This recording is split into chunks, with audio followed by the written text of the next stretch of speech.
m'appelle Pierre Calfon. Un producteur exceptionnel, parce que vous voyez une série exceptionnelle qui avait besoin d'un homme vraiment extraordinaire. S'il vous plaît. Voilà.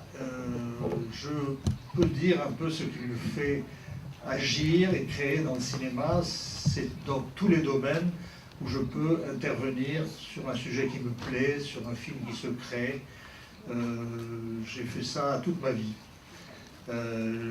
J'ai réalisé des films qui n'étaient pas évidents, mais qui étaient très personnels. J'ai produit ou coproduit des chefs-d'œuvre, et j'avais tout pour faciliter les choses, pas seulement vis-à-vis de la France, mais dans la création, parce que je ne crois pas à un cinéma national, et je crois à un cinéma, et comme il a été si bien dit par Serge Toubiana tout à l'heure, un cinéma de la seule nationalité, c'est celle du cinéma.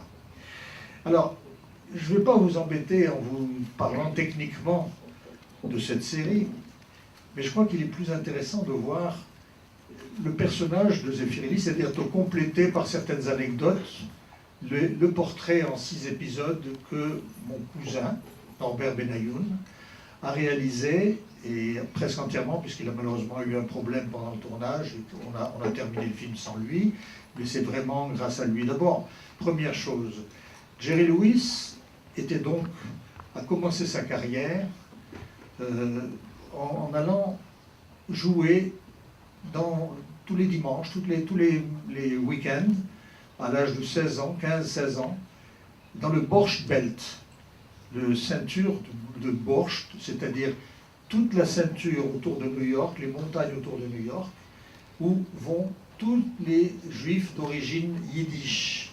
Et tous allaient passer des week-ends dans ces montagnes, dans ces hôtels. Et il y avait le père de Jerry Lewis et sa mère, elle pianiste, et lui chanteur et amuseur, qui venaient faire un numéro qui était très connu. Et le fils avait ses obsessions de gag. Et donc pendant un certain moment, dès l'âge de 16 ans, il est arrivé dans ces circuits avec ses parents, et puis il intervenait sans qu'on le reconnaisse, un peu comme fait, si vous avez l'habitude de l'Internet, Rémi Gaillard ou un autre farceur qui vient jouer au football avec les flics qui sont en place, des choses très provocatrices, mais très très très bien réglées. Et à un certain moment, on a fait des contrats avec ses parents qu'à condition que lui vienne faire un jeu, par exemple prendre des piles d'assiettes, traverser quand serveur, traverser le restaurant avec les assiettes qui bougeaient. Il était extraordinaire là-dessus. Il y a eu un autre événement, c'est qu'il avait écouté à la radio un chanteur-animateur dont il est, si j'ose dire, tombé amoureux fou de la voix et du talent. C'était naturellement Dean Martin.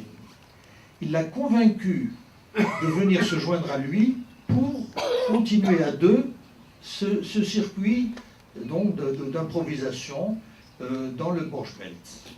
Peu de temps après, ils ont été approchés par Hawks qui les a mis en rapport avec Paramount, et ça a été un contrat de 7 années, sur 14 films, 7 années, à l'âge de 18 ans, et 20 ans pour Dean Martin. Et là, c'était un succès triomphal. L'autre chose, c'est qu'on a détaché le Jerry Lewis acteur du Jerry Lewis réalisateur. C'est-à-dire qu'en Amérique, en tout cas, le public n'était intéressé que par le couple en tant qu'acteur. À l'époque, on se foutait bien des cinéastes. L'important, c'était les acteurs qui rapportaient énormément d'argent et des salles qui croulaient de rire. Mais en France, on avait quelques cinéastes critiques, dont Robert Benayoun, critique au Cahier du cinéma, positif, etc., qui s'est battu pour mettre en valeur le Jerry Lewis réalisateur et auteur. C'est-à-dire, il a essayé de démontrer que dans les films même de Tashlin, qui faisait la majorité des films précédents, Jerry Lewis intervenait comme gagman et comme co-auteur. Mais en Amérique, il n'était pas question qu'on reconnaisse un auteur quelconque. Ils étaient hard comme employé et non pas comme auteur. Voilà, une fois cela dit, on a donc eu un divorce. Ce divorce a été terrible. Jerry Lewis n'a plus tourné avec Dean Martin pour une bonne raison, c'est que Dean Martin lui portait sur les nerfs. C'était devenu insupportable. Dean Martin se comportait comme un mafieux.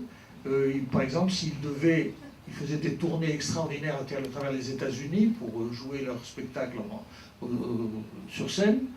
Et le matin, Dean Martin venait, ne portait pas ses valises. Il fait que ses valises devaient être portées par quelqu'un d'autre parce qu'il était la star. Et Jerry souvent se proposait pour emmener les valises. Il rentrait dans l'autobus, le type râlait pour n'importe quoi. Il reprenait un accent italien. Enfin, il était insupportable. Et Jerry l'a écrit dans un livre sur leur amitié. C'est-à-dire qu'il reconnaissait la chose extraordinaire, c'est que à la dernière minute, il donnait des instructions à Dean Martin qui les reproduisait de façon extraordinaire. Il était un acteur et un improvisateur fabuleux, mais il ne travaillait jamais. Il ne travaillait jamais. Jerry, constamment, était obsédé par améliorer les textes et les actes. Donc, à partir de ce moment-là, il a eu de Paramount l'autorisation, pour continuer à faire des films comme acteur, de produire un film ou un deuxième film. Pour s'exercer à ça, il était l'enfant chéri de la Paramount et il avait l'autorisation pendant les week-ends de faire des home movies, des films d'amateurs. Il en a fait 7 connus, peut-être 2 ou 3 qu'on n'a pas réussi à retrouver, et les 7 connus étaient faits à Paramount dans des décors de films dont il faisait la parodie.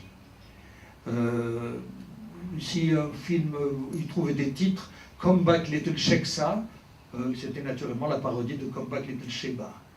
Et il avait ses copains qui venaient travailler pour rien dans ces films-là, c'était des films de 1 quart d'heure, 20 minutes, et ses copains c'était Errol Flynn, Marilyn Monroe, Dean Martin, et moi j'ai réussi à trouver dans les archives de Jerry Lewis 4 de ces films, vous allez en voir des extraits ici, ils sont irrésistibles de drôlerie. Mais lui, son but c'était simplement de les réaliser, les écrire, les réaliser avec ses fils et sa femme, hein, et de les projeter 2 ou 3 semaines après en week-end dans la maison qu'il habitait, qui était la maison de Louis B. Mayer, comme une première de Hollywood, avec d'énormes projecteurs, des escaliers, un podium, les gens qui rentraient, etc. Et il y a, naturellement, vous verrez ici, des extraits, par exemple avec Marilyn Monroe, de ses premières. Et c'était très très connu, tout le monde allait voir les premières d'un film que personne ne payait, et qu'il tournait dans les décors même de Lifeboat, par exemple. Ça s'appelait Le Fils de Lifeboat. Tous des films absolument surréalistes. Et je crois que le talent de Robert Benayoun, qui a signé cette série, c'est justement d'avoir reconnu le surréaliste dans un homme qui n'était accepté que pour sa façon de parler, le ton de sa voix et des gags que d'autres tournaient. Alors ça, moi je ne le connaissais pas, mais je dois dire que quand lui est devenu une vedette, j'habitais le Maroc. J'avais 17 ans, 16-17 ans, et j'avais vu donc tous les films de Jerry Lewis comme acteur avec Dean Martin, qui étaient des succès énormes. Et la voix de Jerry Lewis, elle était la voix donnée à un acteur français qui s'appelle Dinam, il est moyen de mourir, et pour moi, je ne séparais pas la voix française, comme en Italie, la même chose si on voit des films américains, du personnage. Et j'étais habillé comme Jerry Lewis. J'essayais d'avoir les coupes de cheveux en brosse, mais j'ai des cheveux frisés, alors donc ça c'était pas tout à fait bien, mais je pouvais faire des gags exactement comme lui. À l'âge de 16 ans, je ne le connaissais pas naturellement. Et puis après, bon, mon parcours m'a amené à revoir mon cousin qui avait habité la France et à échanger entre nous vraiment toute l'admiration qu'on avait pour Jerry. Et on voyait des films des films anciens qu'on portait, mais il n'était plus la vedette qu'on connaissait. Et en plus, il y avait tout un côté extrêmement snob de gens qui disaient mais non, c'est stupide, c'est pas intéressant, etc. Ma mère disait écoute, on va t'emmener voir le film de Jerry Lewis, mais attention, c'est bête, tu peux pas savoir à quel point c'est bête. C'est bête, mais tout le monde riait. Et puis un jour, Robert Benayoun m'a dit écoute Pierre, j'ai écrit une série d'après mon livre, parce qu'il y a un livre extraordinaire qui s'appelle Bonjour Monsieur Lewis, qui a servi de base à notre série. Pour mon livre, j'ai eu le grand producteur, un grand producteur qui s'intéresse au film. Il a financé toute la préparation. Maintenant, il m'a dit non, je ne veux pas faire le film. Alors je suis coincé. Moi, je veux faire le film. L'idée même déjà de rencontrer Jerry Lewis à Paris, c'était tout ce qui m'importait. Et j'ai donc, avec France 2, c'était à l'époque Antenne 2, fait un accord par lequel j'allais produire. Et j'ai rencontré Jerry Lewis. Jerry Lewis, à qui Robert Benayoun avait dit mon passé et comment j'avais été. Moi, j'étais un peu ridicule, je me trouve un peu ridicule. Mais bon. Et là, j'ai rencontré un personnage qui était absolument le contraire de ce qu'on pouvait penser de lui, c'est-à-dire un type qui réfléchissait énormément, qui avait des idées politiques, des idées sur l'art extraordinaires, qui était complètement agité d'idées de création, une connaissance parfaite de la technique du cinéma, de la photo, des découpages, des trucs, des astuces. Il suivait tous les corps de métier des films pour en tirer des astuces qu'il allait utiliser après, soit dans les gags, soit dans la technique. C'était extraordinaire. Et puis, à un certain moment, on a parlé de savoir comment on allait faire du point de vue des droits. Antenne 2 voulait être les patrons absolus du film. Lui, il n'était pas question qu'il ait un patron quelconque. Il faisait ça, il a fait ce film essentiellement pour remercier Robert Benayoun, qui a été celui qui a imposé cette idée d'un Jerry Lewis fabuleux. Et il n'était pas de question d'argent. Après, je vous expliquerai quel était l'aspect de Jerry Lewis par rapport à l'argent. Mais il était question que les droits restent partagés avec ceux qui créaient le film. C'est-à-dire qu'il fallait que le film soit français. Puisqu'en France, c'est naturellement les auteurs qui sont les propriétaires d'auteurs et pas en Amérique.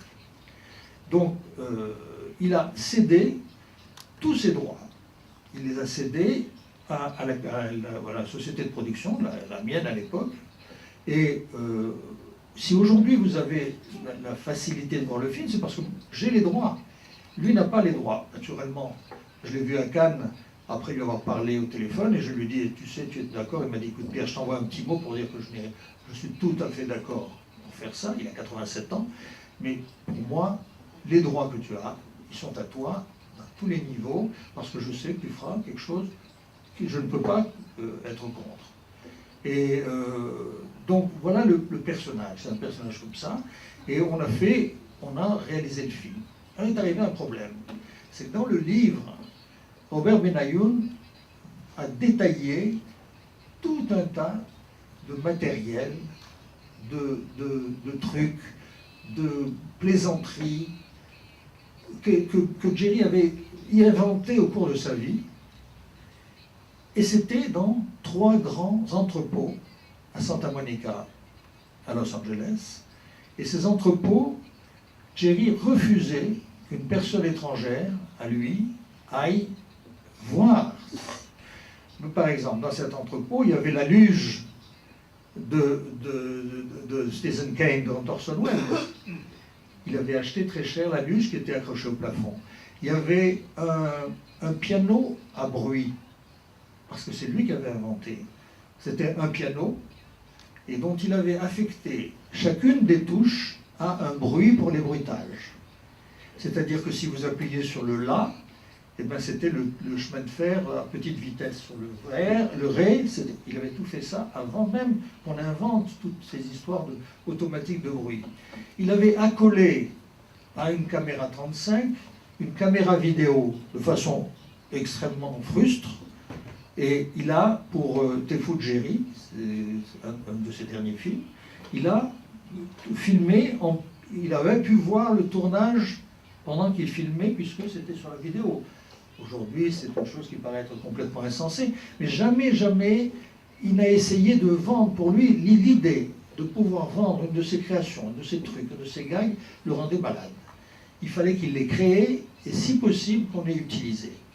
Et il y avait comme ça des choses. Paramount lui avait donné l'argent pour faire, par exemple, tout un matériel d'écolier de Jerry Lewis et Dean Martin. Tous les centimètres étaient en inches d'un côté et en centimètres de l'autre, et aucun centimètre n'avait la même valeur sur la règle. Il avait des stylos qui n'écrivaient pas. Il avait tout un tas de choses complètement surréalistes. Et jamais il n'a voulu, mais on commençait à acheter très cher tous ces objets. Et il ne voulait pas qu'on tourne les colons. Bon. Alors il a fallu lui dire que c'était très important qu'on en parle, qu'on aille voir ce qu'il y avait, en plus des copies de tournage de ces films, des choses qui nous ont abondamment servi ici. Et bon, j'ai su un jour pourquoi. Il ne voulait pas qu'on aille parce que la propriété de ces choses avait été partagée avec sa femme dont il avait divorcé. Et qu'il ne s'entendait pas avec sa femme. Alors j'ai donc pris un rendez-vous avec sa femme, qui était la chanteuse d'un groupe célèbre de rock avant. J'ai été la voir à Nims Road, donc chez Louis B. Mayer, et j'étais lui expliqué, j'étais pas bien reçu, elle était polie, mais je me suis aperçu que c'était quelqu'un qui avait aimé énormément et Jerry Lewis, et sa folie, et son talent. Et simplement, bon, sur un point de vue sentimental, elle était toujours jalouse de la nouvelle femme de Jerry, qui pourtant était restée dans l'ombre, etc. Donc, finalement, elle m'a donné, les clés étaient en double. Il fallait 2 clés pour ouvrir chacun des entrepôts, et elle en avait une, et moi j'avais celle de Jerry Lewis. Et donc j'ai eu les 2 clés, et j'ai d'abord visité tout seul, c'était inouï, ces entrepôts qui sont, je vous dis, des centaines d'objets, de choses écrites, de dessins, c'est inouï. Bon, la plupart, elles sont toujours là, mais sont la propriété de Jerry maintenant. Et donc on est revenu, on a pu tourner. On a pu tourner dans ces entrepôts, on a pu évoquer des choses que je ne connaissais pas de Jerry Lewis. Il a été, encore une fois, il n'a demandé aucun argent, aucun pourcentage. Ça l'embêtait d'être lié financièrement à ces choses-là.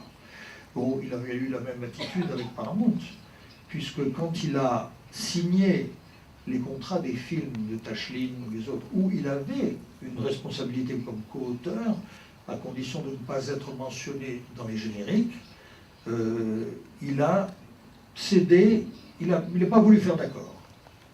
Et ça m'a servi parce qu'à un certain moment, il m'a demandé d'intervenir et de négocier avec Paramount une transformation de ses contrats, puisqu'à l'époque, la vidéo n'existait pas, et que Paramount avait, sans aucun respect de Jerry Lewis, sorti les DVD, pas les DVD, pardon, les cassettes de ces films. Et on a fait un accord qui finalement a été repris par des avocats américains, mais pas lui, il ne voulait rien faire, c'est moi qui ai engagé les avocats américains, et qui lui ont permis de retrouver un peu d'argent parce qu'il était fauché. Il a repris la propriété de tous ces films personnellement dont il était le réalisateur.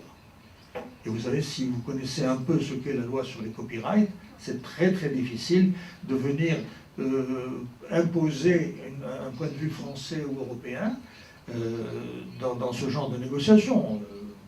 Ça n'existe pas. Et en plus, si une société là-bas possède une copie d'un film, elle peut le projeter. On n'a pas besoin de demander l'autorisation à personne. C'est pour ça qu'aujourd'hui, heureusement, j'espère que ça ira jusqu'au bout, on est en train de se battre pour un point de vue qui est plus proche de la création que le problème américain. Voilà, ça a été des rapports avec Jerry Lewis extraordinaires, extraordinaires. Alors naturellement, j'ai passé à peu près 2 ans à... D'abord, il n'avait pas un sou, pas un sou. Et il n'acceptait pas d'être payé. Pourquoi? Parce qu'il avait cette obsession de la charité. Était un homme bien avant la mode, était un homme qui, par exemple, si vous veniez le voir pour vous dire, écoutez, je m'occupe actuellement d'un jardin d'enfants, on a besoin de, etc. Il venait, il allait faire un spectacle où il ne prenait rien du tout, et naturellement, vous aviez du monde, la société. Il ne voulait même pas savoir quel était l'accord financier. Par contre, si l'UNICEF voulait lui demander de faire un gala, ça a été le cas, à Cannes, au Palm Beach, énorme, 6 mois à l'avance, avec une date précise, il ne prenait rien. Mais il exigeait. Il exigeait d'abord, il coûtait très cher, parce qu'il n'habitait nulle part. Il avait fui Los Angeles pour des raisons dont je vous parlerai après, et il habitait Las Vegas. Quand on connaît Las Vegas, on sait que ça ne va pas être un endroit magnifique pour habiter, surtout pour un personnage comme ça. Donc il ne faisait que voyager, et il allait faire des croisières où il faisait un spectacle, et ce spectacle lui permettait de vivre. Il n'avait aucun argent important avant cette cession des droits de ces DVD. Et alors, l'UNICEF lui demandait de faire un acte, et il avait un petit cahier qu'il m'avait donné, que devaient remplir les producteurs de ces spectacles, où il allait faire de la charité. Et il y avait un détail absolument précis, carré, avec quand je joue mon acte, derrière moi, il y a quoi? Est-ce que vous avez accepté qu'il y ait un décor aux figures de la publicité? Combien avez-vous touché? Le programme va comporter des publicitaires sûrement. Si les publicitaires sont là, je voudrais connaître tous les accords publicitaires que vous avez avec ces sociétés. Il n'est pas question que le principal de mes interventions n'aille pas au but de charité. Et c'était j'avais des drames avec les producteurs de ces choses qui n'avaient pas l'habitude de ça, parce qu'au contraire, ils payaient quelquefois sous la table différents acteurs ou artistes. Vous savez ce que c'est, aujourd'hui c'est devenu la mode. Mais à l'époque, ce n'était pas du tout la mode, et il était intransigeant. Et puis, il a inventé le Téléthon. Et je peux vous dire tout de suite qu'il a inventé le Téléthon. Il a inventé le Téléthon, et à Chicago, on a essayé là aussi de lui faire, de le payer pour qu'il ferme les yeux. Il a été exactement aussi têtu et difficile, et il avait des amis de sa mère qui avaient un petit enfant qui était myopathe, donc c'était vraiment très précis sur la myopathie. Et pendant 40 ans, il a obtenu de la plupart de ses amis, des grandes vedettes et tout, de venir gratuitement avec le même petit bouquin où tous les gens, les sociétés, les télévisions et tout, devaient s'insurger contre n'importe quel financement parallèle de tel ou tel produit. Il fallait que s'il y avait un produit, il fallait qu'il paye la charité. Alors, en France, c'était l'année, quand on a tourné, c'était les premières années du Téléthon, et ils ont demandé à Jerry de donner d'être là pour gérer le Téléthon avec eux, mais c'était l'année où il avait quitté le Téléthon en Amérique, et parce qu'il y avait eu une tentative d'un procès où des gens à qui il avait exigé de démontrer qu'ils avaient touché de l'argent sur le Téléthon, lui avaient fait un procès pour lui dire qu'il ne s'était pas opposé, qu'il était au courant. Et dès que ça a touché ça, il est parti, il a arrêté de faire partie du Téléthon américain, et il a fait la même chose en France parce qu'il n'était pas question, on n'acceptait pas le contrôle qu'il voulait exercer. Et déjà, l'évolution de la nation française vis-à-vis de la charité, des associations caritatives, avait énormément évolué. On n'avait plus besoin de Jerry Lewis. Mais, vous voyez, c'était quand même un homme à part, très très difficile à suivre. Et alors, quand on arrivait quelque part, c'était un homme avec qui on avait les conversations les plus sérieuses, passionnantes. Il n'allait pas beaucoup au cinéma comme les grands cinéastes, il n'allait pas beaucoup au cinéma, mais il avait son jugement par rapport à de grands noms du cinéma, de grands créateurs du cinéma, et il était extrêmement partial. J'ai vécu ça la même chose avec Ferrara, qui ne va pas souvent au cinéma, mais qui dit à quel point il aime beaucoup Pasolini, etc. Je doute qu'il ait vu les films de Pasolini. Il est simplement génial, et puis c'est comme ça, ce sont des personnages tout à fait à part. Ils ont l'image dans les yeux, ils voient les choses à leur façon, c'est extraordinaire. Et Jerry avait donc, dans ses rapports, il était très sérieux. Et comme souvent les comiques, ils ne sont pas drôles dans la vie. Ils ne sont pas drôles parce que tout prend une importance, parce que si quelqu'un a la moindre attitude hésitante par rapport à lui, c'est quelqu'un qui perd son intérêt, donc il coupe immédiatement les rapports. C'est très compliqué à voir. Moi, j'ai, Dieu merci, toujours eu de très bons rapports, mais je vous donne par exemple des choses inouïes. On est arrivé, il faisait une émission à la télévision française du dimanche après-midi avec Drucker, très très très célèbre, et on devait tourner ça au nord de Nice, à Cimiez. On habitait l'hôtel Méridien à Nice. Et tout ça, c'était pendant la préparation de l'émission. Et donc on lui avait donné, on était en avril, on lui avait donné du Méridien qui était sur la promenade des Anglais, la grande avenue de Nice, on lui avait donné la chambre présidentielle. Et la chambre présidentielle, on lui avait donné cette chambre présidentielle, magnifique, tout ce qu'on voulait, mais elle n'avait pas dû être ouverte ou faite depuis au moins 6 mois. Alors, il a décidé de leur donner un exemple et il nous a engagés tous à faire le ménage. On a fait le ménage de la chambre avant qu'ils s'y installent. Et puis il a fait quelque chose, mais il a fait souvent ça. Étant donné pour les punir, il a signé Jerry Lewis sur tous les tableaux de la chambre présidentielle. Et alors après, la compagnie Accor est venue, avec Air France, c'était les propriétaires, ils ont dit mais qu'est-ce que c'est que ça? Comment...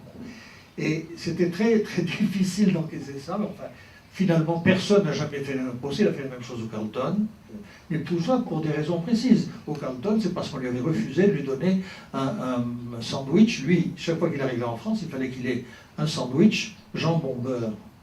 C'est le sandwich baguette. Alors il fallait qu'il ait ça, et là on voulait lui donner du pain de mie, en triangle, etc. Et, il ne voulait pas, il voulait juste baguette.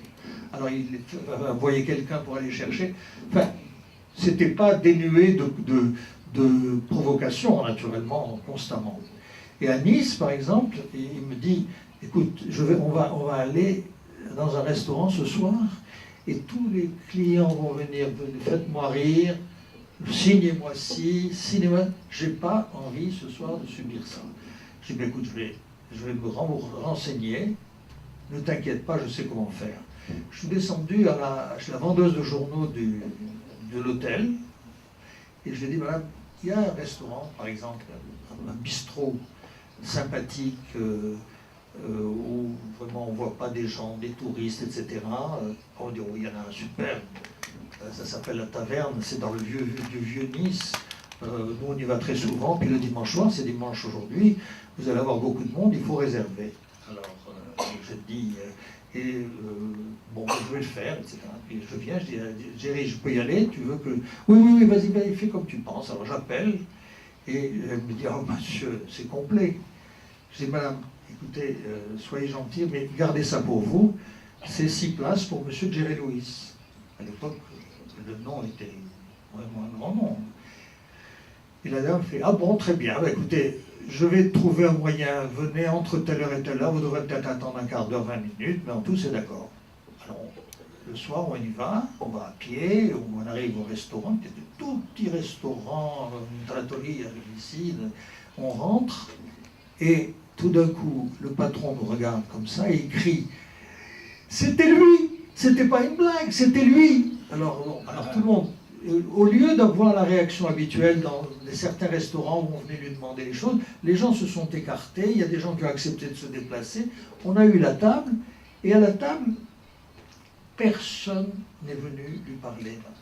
Donc cette taverne, quand il est venu, y compris à ce festival de Cannes en mai, il a voulu aller à la taverne. Ça avait changé, mais il a été quand même, il est resté 2 jours, mais il a été quand même à la taverne parce que c'est un des souvenirs extraordinaires. Personne ne l'a embêté, Et les gens avaient la décence de ne pas regarder, alors que d'habitude tout le monde vient. Mais il y avait d'autres façons de faire dans des restaurants. Alors dans des restaurants un peu plus huppés, je termine avec ça. Oui, oui, Voilà. pardon. Dans des restaurants un peu plus huppés, et qui voyait des gens qui se tournaient, qui lui souriaient, etc., il prenait sa serviette sous la table, il la tournait comme ça de façon à avoir un fil, il mâchait un morceau de pain suffisamment gluant, qu'il mettait au milieu de la serviette, et il faisait lancer le morceau au-dessus de la tête d'une personne de la table à côté qui l'emmerdait. Et il attendait, on était comme ça, il était comme un gosse, il attendait, plouf, que le machin tombe. Voilà, c'est un personnage magnifique, et je suis sûr que vous l'aurez beaucoup aimé. Vous allez voir ça, vous allez voir que c'est très amusant. Ça a été passionnant à faire. Merci, c'était formidable. Et nous continuons.